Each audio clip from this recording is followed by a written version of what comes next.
विपक्ष के लोग कर रहे हैं बदलाव की लहर है। भाई जो ये दावे कर रहे हैं उनको एक बार के लिए मैं 2010 भी याद दिलाना चाहता हूँ।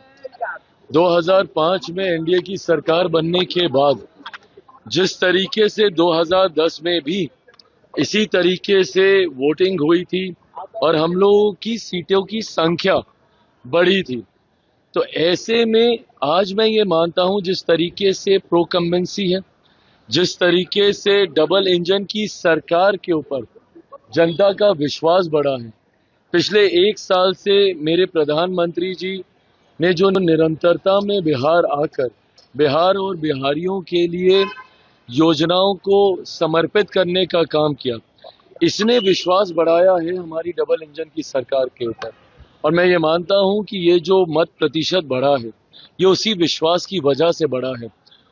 और बहरहाल अब ज्यादा दिन बचे नहीं है, 14 तारीख को तो परिणाम आ ही जाएंगे।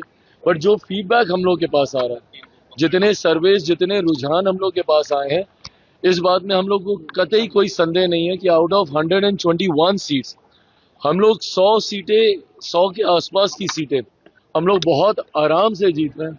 मैं खुद अगर अपनी सीटों की बात करूं, 14 सीटों पर हम लोग चुनाव लड़ रहे थे, मैं मरोड़ा को भी उसमें जोड़ रहा हूं जिसमें निर्दलीय प्रत्याशी को एनडीए ने अपना समर्थन दिया। अगर मैं उनकी भी मैं बात करूं तो 14 की 14 सीटों पर कल रात भर तक हम लोग फीडबैक ले रहे थे।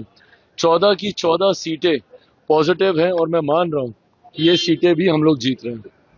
आज तेजस्वी यादव ने विजय सिन्हा का वीडियो ट्वीट करके कहा है और उन्होंने कहा है कि 14 नवंबर को ईवीएम की गिनती करने वाला है। ये सारी बातें कहने का मैं समझ सकता हूँ, चुनाव का समय है, उनको भी अपने कार्यकर्ताओं के मनोबल को बढ़ाए रखना है, इसीलिए वो ये सारी बातें कह रहे हैं।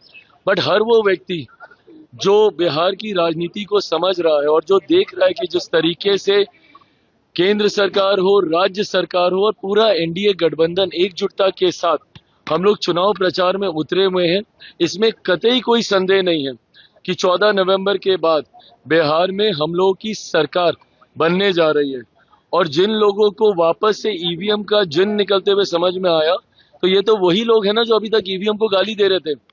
अब इन लोगों को एक नया बहाना मिल गया है एसआईआर का लेके, और वोट चोरी वोट चोरी वोट चोरी बोलकर ये अब नए बहाने के ऊपर ही आ गए।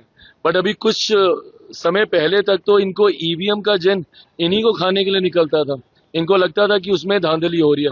बहरहाल ईवीएम से जिन निकलेगा जरूर 14 तारीख को, बट वो एनडीए की मजबूत सरकार बनाने के लिए निकलेगा।